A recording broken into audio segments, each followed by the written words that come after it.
Hi, welcome to Prime Business with me, Pius Kojo Baka. The Bank of Ghana is now hoping that the country will achieve the much talked about single-digit inflation by the second quarter of next year. The governor of the Bank of Ghana, Dr. Ernest Addison, disclosed this at the Monetary Policy Committee. Speaking at a news conference at its new head office at Rachia in Accra, Dr. Ernest Addison noted that this new target will be dependent on policies that government would implement going forward. Our forecasters are saying that instead of reaching the single digit by the first quarter of 2026, the forecast suggests that we will do that in the second quarter of 2026. Of course, all of that is predicated on the economic policy agenda, which is yet to be, crafted. So we have to make some assumptions that we would continue on the fiscal consolidation path, and the budget that will be crafted would respect, the parameters under the IMF program. And given that those parameters are respected, one can confidently say that the inflation profile would be close to what forecasters are saying. The governor of the Bank of Ghana has also been talking about how they missed out in the previous inflation targets and challenges with the Ghana cedi in terms of stability. The issue of food prices have, played a significant role. You talked about the structural factors. This is mainly what you see when you look at the food price behavior throughout the year. And the supply chain issues, transport prices, changes during the year, which fed into food prices as well.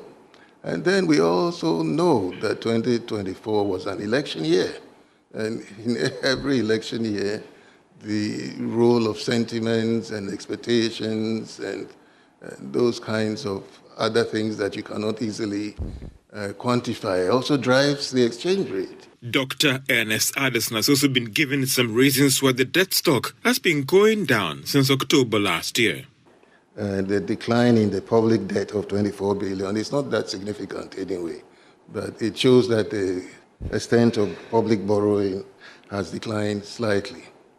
The Bank of Ghana Governor Dr. Ernest Addison also rejected arguments that the high non-performing loans posted by some commercial banks for last year can be linked to some policy measures implemented by the central bank. The Institute for Economic Affairs has described the projected growth rates for Ghana's economy in the next 5 years by the International Monetary Fund as below its potential. The following report has more. In its bi-monthly economic outlook, the IEA said Ghana has excess resources and capacities to enable it grow at higher rates which are needed to accelerate the country's development and poverty alleviation, adding, what is required is to leverage the resources to increase investments in fiscal capital, human capital, and technology to drive economic growth. In spite of the strong and rising growth during Q3 of 2024, Ghana's growth for the year was projected at just 4%. This suggested that growth would slow down considerably in Q4 of 2024. IEA said the reason behind the slowdown was, however, not immediately known. It pointed out that it could be due to projected decline in the value of some of Ghana's major commodities from lower volumes or prices. The country's total earnings from crude exports declined marginally for last year. Ministry of Finance data showed that Ghana got $1.3 billion for 2024. There is more in this report. In 2023, the country got some $1.4 million when it comes to total earnings on the exports of crude oil and other taxes paid by firms working on Ghana's oil area. However, this amount dropped to $1.3 billion for last year. The drop can be largely linked to decline in crude oil production from the country's oil fields. The data show that the country got some $502 million in terms of taxes and levies that was paid by the various companies operating in that oil space. Meanwhile, Ghana has been able to set aside some $1.4 billion as savings since the country started exporting oil in commercial quantities. In more business news, Finance Minister Dr. Kasel Atuforsen has raised concerns over the increasing spate of gold smuggling in the small-scale sector. According to Dr. Atuforsen, the Ghana Gold Board will enhance transparency while ensuring prudent regulations. He was speaking at the inauguration of the Technical Committee for the Gold Board initiative here in Accra. Gold Board is a flagship initiative of President John Mahama's government designed to serve as a vehicle to achieve currency stability through the structured purchasing and management of Ghana's gold resources. Speaking at a ceremony to inaugurate the Technical Committee of the Gold Board in Accra, Finance Minister Dr. Kasel Atuforsen emphasized the need to optimize the gold value chain. The Ghana Gold Board will serve as a specialized agency to ensure effective marketing of Ghana's gold resources. This will involve the implementation of a deliberate program to formalize gold trading from a small-scale mining industry and promote traceability with the aim of enhancing international acceptability of gold from the Republic of Ghana. Dr. Kasel Atuforsen highlighted several challenges confronting the sector. Numerous individual and Ghanaians and foreign agencies, including foreign companies with export licenses, are buying gold from other sources without going through the approved routes. This fragmented, uncoordinated, and unregulated system has led to a widespread gold smuggling and deprived the state of much-needed foreign exchange. To address these issues, the Ghana Gold Board will be mandated to regulate and streamline the gold sector, particularly the small-scale gold. The managing director of the Precious Minerals Marketing Company, Sami Jemfi, expressed optimism about the committee's ability to meet the required deliverables. Members of the committee who have been assembled and tasked to produce a proposed bill for the establishment of the Gold Board have the experience and the expertise to produce a legal framework and an operational framework that is fit for purpose and that can deliver the outcomes that His Excellency and your good self, have for this institution.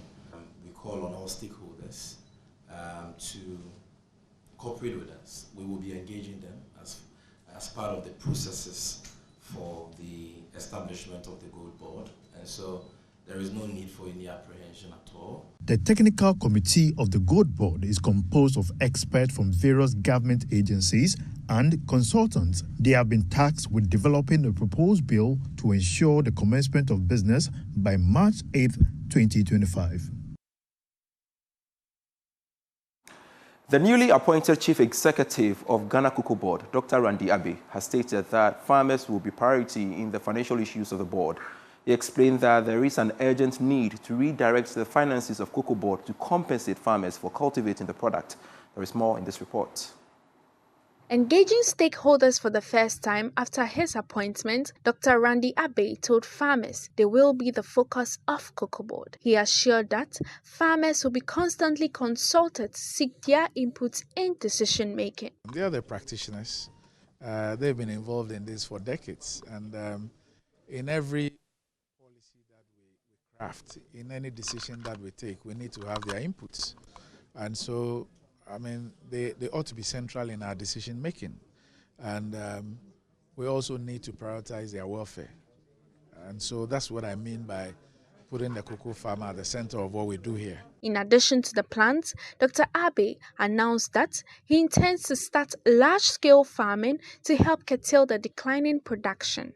Well, there are some things that have been started. For example, the issue of rehabilitation of some of the farms. We need to intensify that.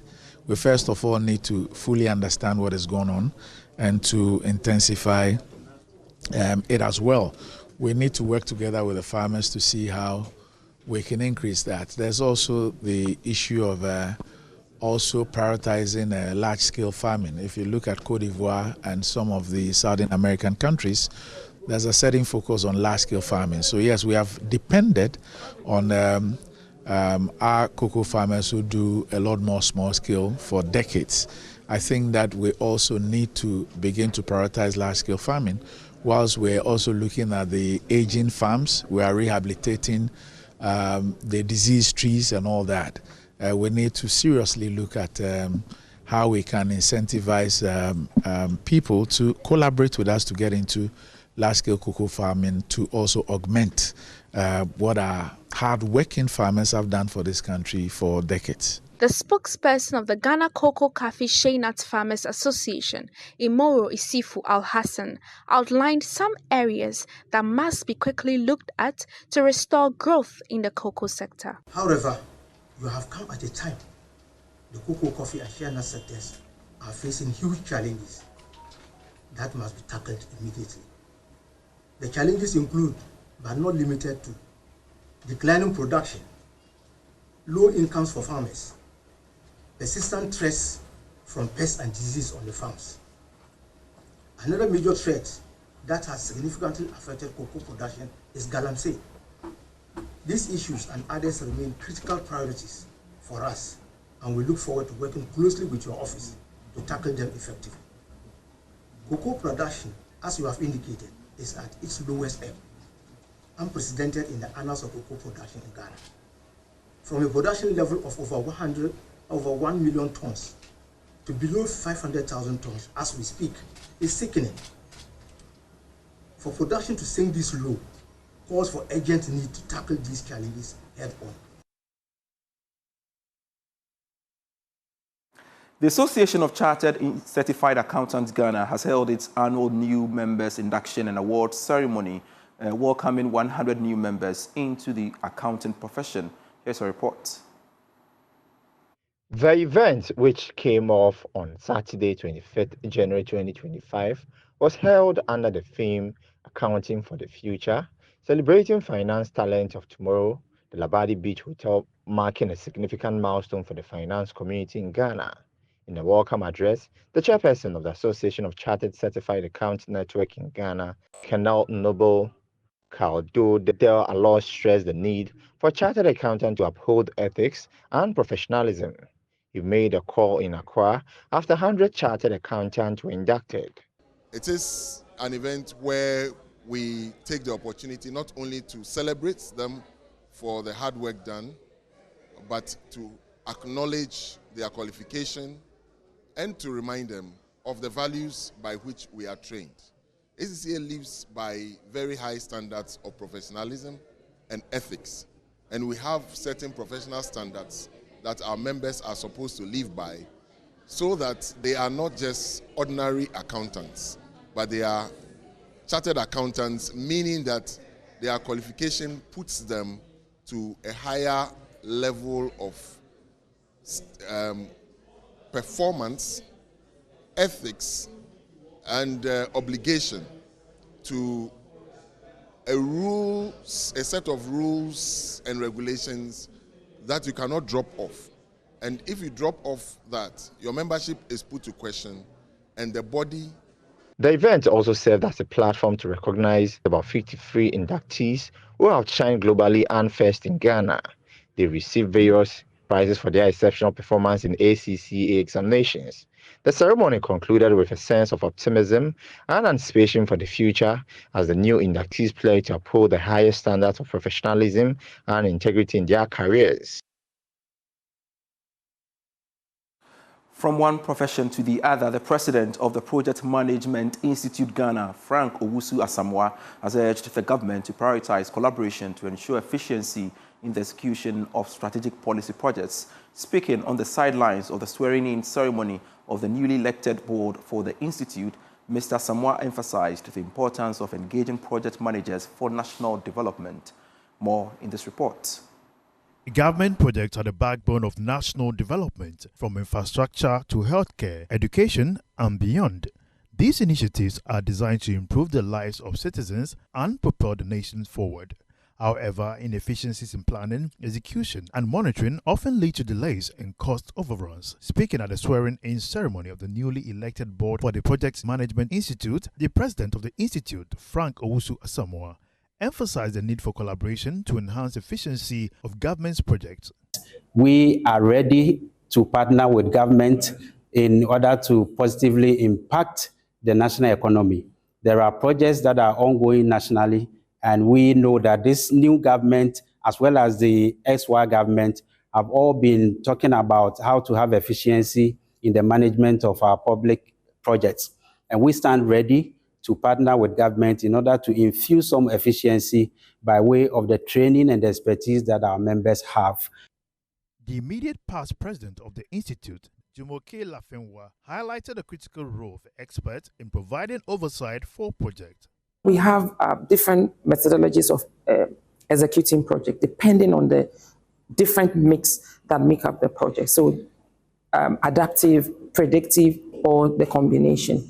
This is the professional body that can help in the planning of the project so that it is adequately planned in the execution to ensure that there are no cost or time overrun, and then the objective of the project is achieved. In fact, we would encourage the government to manage the projects and the affairs of the government as a portfolio, where you have projects, you have programs, and then they are seamlessly managed, having a PMO that would help to ensure that there is an oversight of all projects. The event served as an opportunity to plan and strategize for the year while equipping members of the institute with the necessary expertise to drive national transformation. You're still watching Prime Business. The United Bank for Africa has marked the 10th edition of its Essay Writing Prize Awards, an initiative under its Corporate Social Responsibility Program dedicated to nurturing young talent and promoting ethical thinking or critical thinking among students. More from Helena Kai. Speaking at the event, Regional Head, Marketing and Corporate Communications West Africa for UBA, Henry Nidote, emphasized the significance of the initiative in inspiring creativity and addressing pressing societal issues. This year's competition centered on the theme of environmental sustainability and agriculture, encouraging young minds to propose innovative solutions to combat climate change and promote agriculture. So the UBA Foundation believes that the development of Africa is dependent on its human resource, and therefore we want to invest in the future of Africa by developing education and helping our young ones to develop their education, their mental faculties, because if we're able to do that, then we'll help to develop Africa. This year, the first topic which we put out to all secondary schools in the country was about climate change and environmental sustainability. As you would know, the issue of galamsey and climate change was very big in the run-up to the election. So we thought to take the minds of these students on what we can do to help deal with the issues of galamsey and help protect our environment. And we got some very, very interesting propositions from the students. Now we brought them in, the finalists, in to come and do another examination under our supervision. And instead they wrote on a topic to look at how we can encourage young people to go into agriculture. We understand that agric is very important to help develop the nation.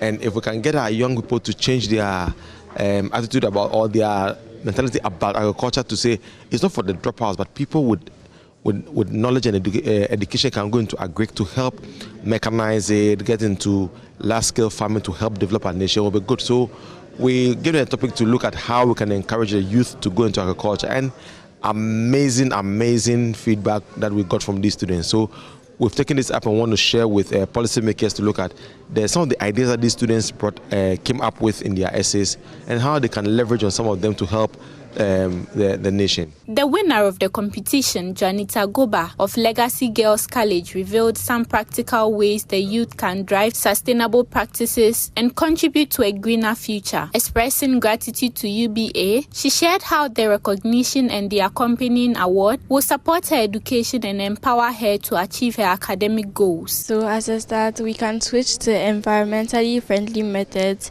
that is, walking short distances instead of taking cars, and we should also encourage public transport to cut down our carbon emissions in order to protect the environment for future generations. So the scholarship is going to help me with my tertiary education once I'm done with senior high school. As it is to any university in Africa, that would give me more opportunities to study out of Ghana and have better education. Yes, I'm looking into law. So I'm currently doing general arts in senior high school. The event reinforced UBA's commitment to fostering educational development among the younger generation, positioning them as key stakeholders in shaping a sustainable future. Thanks so much for watching Prime Business. I am Pius Kojo Baka. Prime Sources next.